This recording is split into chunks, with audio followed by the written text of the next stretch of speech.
I tell? I'm Tiffany, a retired librarian turned homeschool mom, and now that we are done with Boxcar Children, and yeah, this is being filmed on August 27th. You will be seeing this on Monday, along with a whole bunch of Boxcar Children, but we are now moving into September, and I am finally getting back on schedule.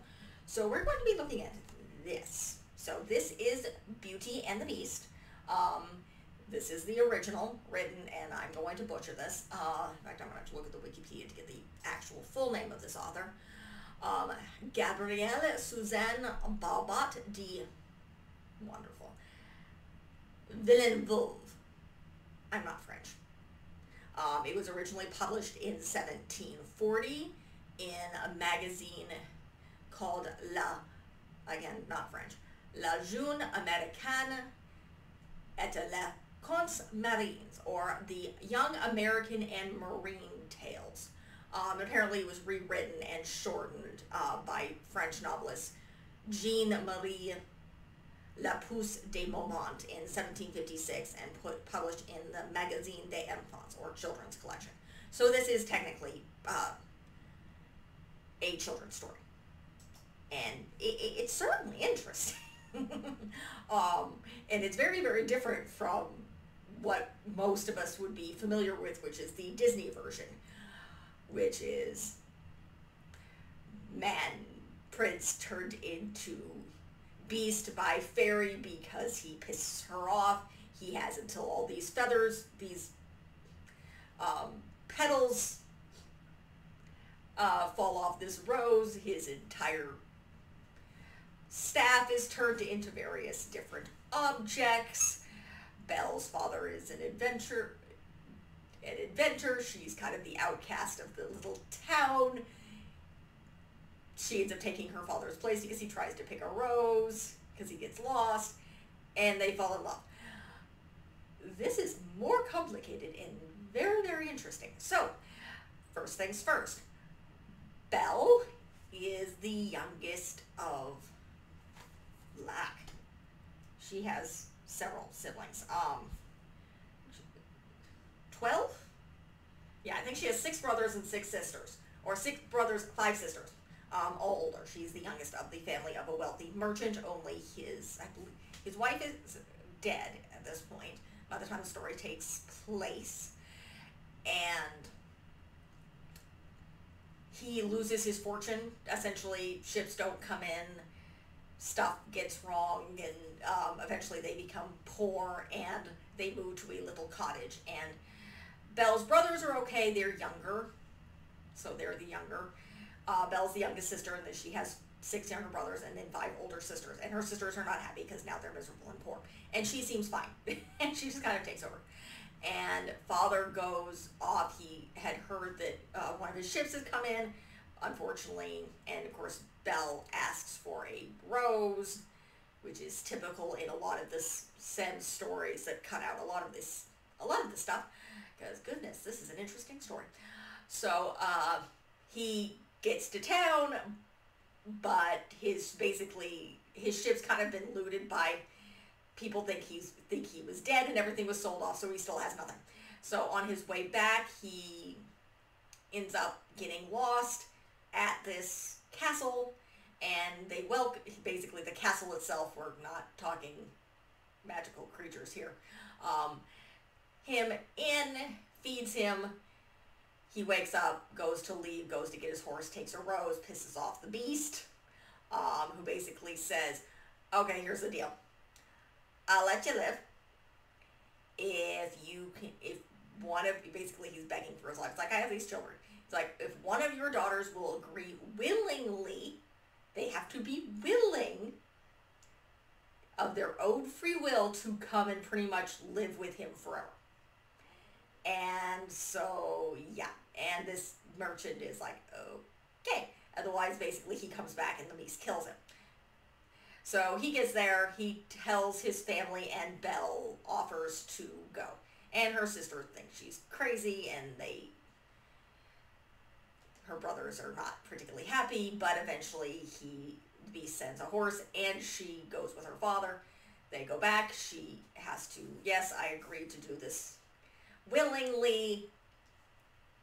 and father goes back. She stays with the beast. She slowly falls in with the beast. The house is magical. The castle is magical. And I kind of think there is actually an illustration of the beast. It's, this is a father on a magical horse. Let me see if there's an actual picture of the beast, because it is very, very hideous. If I can find, well, here's Belle and the beast. You kind of get an idea of what he looks like when he's in beast mode, so he looks kind of more elephant-ish with a giant trunk kind of thing. Is there something in the back where, trying to see if they show another image of the beast? No. Okay, so while she is there, she gets these dreams where she's talked to by this handsome prince who calms her down, who says don't worry, and tells her how to deal with the beast. The beast is actually very kind. She begins to fall in love with him. He does send her briefly back to her family, who actually stall her. They don't want her to go back, even though she's realizing she's fallen in love with him. Eventually she does go back. He's nearly dead. She goes to the castle. She can't find him. She's shown an image of him. She goes back to him. She realizes he's alive. She brings him water. He wakes up, and then he turns human. And then things get really weird. So then the fairy shows up, and then his mother shows up. Father's not involved in this. And at first she's not particularly happy about Belle because, oh, she's just a merchant's daughter, and the fairy kind of scolds her. The prince is like, I'm in love with her. And then comes the weird backstory of this. So Belle's a princess, a fairy princess. So here comes the weird backstory, which is very, very odd. So the fairy basically, this is a different fairy. I had to skim through some of this, but this is in fact a different fairy than the one who actually transformed him. So the backstory is this fairy's sister decided to be a shepherdess for a while. She falls in love with a king. They get married. She has a baby. That is Belle. But she's not supposed to do this. This is against the fairy rules. She's supposed to be going off other places and doing other things. And she tries, but eventually she gets in massive trouble. And she's locked up. Meanwhile, and she first asks her sister, promise me you'll take care of my husband who I love and my child. And this other fairy who pretty much spoke against the sister decides to go check out this king, and she tries to get him to marry her by pretending to be this random widow who's lost her kingdom. And she actually puts this woman to sleep and tries to take over. She eventually gets this guy's trust, gets entrusted with the baby daughter, convinces these people to take her out to basically get rid of her. Meanwhile, the sister fairy disguises herself as a monstrous bear, scares these people, kills them, tears them to shreds, rescues the baby. But again, the king does not, he suspects, he's not stupid, so he's like, I trusted you and care with my daughter. Now she's gone. Go away. So, yeah, that doesn't work. Meanwhile, the sister takes Belle, and eventually she finds a cottage where there's a baby who's died, and so she switches them, and she comes as some sort of peasant woman to check on the child, and it turns out this child that she had hastily taken and replaced and buried the dead sickly child, was the daughter of a merchant. So the wealthy merchant. So she's like, okay, this is good. She's safe here. And of course, there was also another thing where Belle was cursed to marry a beast because of her mother's transgressions. So the sister kind of convolutes this whole thing. And the other fairy, being nasty, had come upon this son and mother and befriended them, and decides to take on the son, and trains him, but eventually he wants to go to war, but he can't stay with his mother, and because his mother is very, I want my child to marry royalty kind of thing, and Beauty, because she refused, basically this other fairy wants to, who is much, obviously she's older, marry the boy, who's a young man. And so she's obviously very, very pissed off. He doesn't want to marry her either, because again, she's ugly fairy. So she transforms this prince into a beast and basically turns everybody in his castle to stone and banishes mother. And basically puts a fog around it so nobody can attack it. So Other Fairy has, of course, gotten in trouble. Basically, some of this has been found out.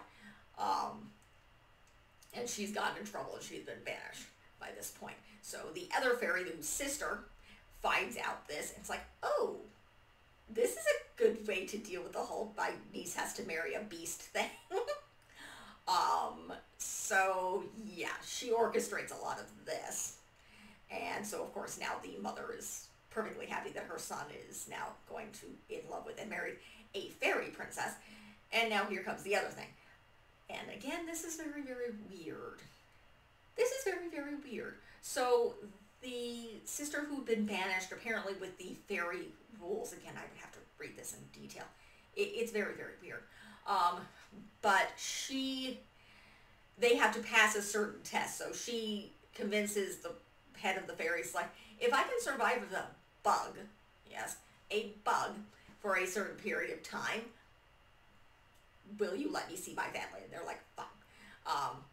And so she does. And basically she survives as a bug.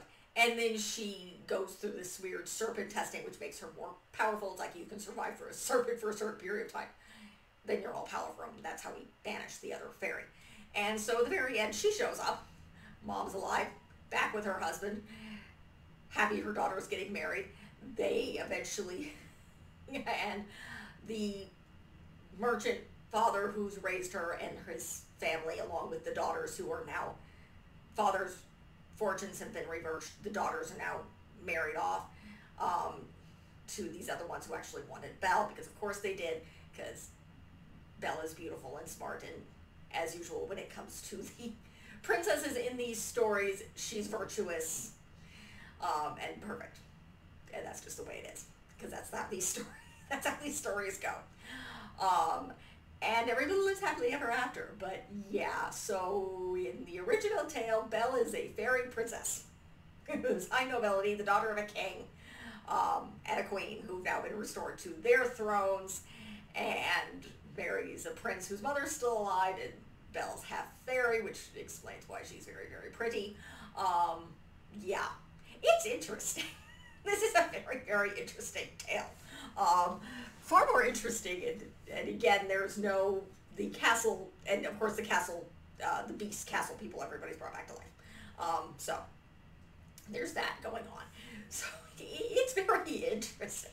It's far more detailed and fills in a lot of the problems of, no, he wasn't just a dig-off little child who's transformed. It's like, no, it was mommy who rejected marriage to somebody who was raising in a very ugly fairy. Yeah, basically he was cursed because of his mother's behavior and because he didn't want to marry an ugly fairy. So yeah, not just this old woman comes to the door and knocks and you have to do this. And it was all very, very planned. Everything was very Midsummer's Night's Dream when it comes to fairies getting involved in things, and you basically humans being used as their pawns kind of thing, and try to fix up this very weird mess that they caused. So it is a very interesting tale. I'm trying to think what age range. It depends on your child. My daughter is 5. I will not read this to her. This is probably closer to around 12 to read to children. I don't think, again, this book is very, very detailed. You can see how tiny this is. This is definitely not an elementary. This is like 12 at the youngest would be reading this. For those who are homeschooling, if you really are looking for classical fairy tales to do as a curriculum, this is interesting. This is definitely something I would recommend, because goodness gracious, what a mess. It has a lot more interesting details, and it's far more interesting than Cinderella. I will get to the other Disney princesses. My daughter's huge on them, so maybe next year we'll be doing a lot more princessing. But this is really interesting. Even just skimming through it, this is interesting. It's a very interesting video, or a very interesting book. And again, this is the original tale. It was, again, the 1700s. This was written for children, but children in the 1700s. So, and it was written to be read by women. We will make comments about that when we review the live action Beauty and the Beast. So, is that, and that would be cat dust, or cat fluff floating through the screen here. Which is not really all that surprising. I think my air conditioning just kicked on. But nonetheless, this is interesting. Far more interesting than the very basic film. And Fix-It, again, it fills in a lot of those weird holes that you see, like why on earth would a inventor's daughter be marrying a prince, and why on earth would a fairy curse all these people to remain inanimate objects, and how on earth does everybody forget? It's like, no, everybody's just kind of been turned to stump. And the place has been surrounded by fog. And it was kind of in the middle of nowhere in the first place. So, interesting story. Again, this is the original.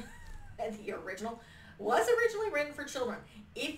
Again, I'm going to recommend 12 and up for this, just because it's very long. This book in particular, this is, and again, the writing is very, very small. So this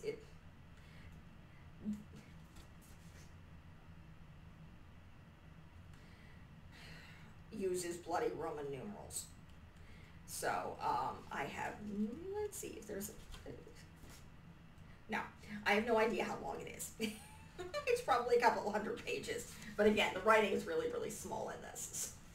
It's very long, though of course this book seems very, very thin. But again, long pages, lots of lettering, very squished together.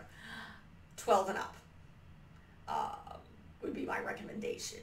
It is very fantasy, obviously more fantasy than fairy tale, or maybe just kind of old fairy tales. I haven't read the Blue Fairy book before because I just haven't. And some of the other fairy books, maybe we'll get to those and we'll cover fairy tales at some point. But it is definitely, for the older ones, it is definitely a great book if you're reviewing fairy tales, because it is one. And it is very, very interesting. So for the older kids, this is going to be engaging. For the younger kids, it's going to be confusing. So, so that's really it for this. We are going to be covering, I have two more books in front of me that we're going to be covering for more Beauty and the Beast. I have to check what else I'm covering for that. It's not that I don't have dozens of Disney Princess Beauty and the Beast stories everywhere, because my daughter's obsessed. So, but nonetheless, like and subscribe. Look forward to more Beauty and the Beast stuff coming here in August. I will get to the Wings of Fire slowly, and hopefully I will be able to catch up and get onto time. So, thank you.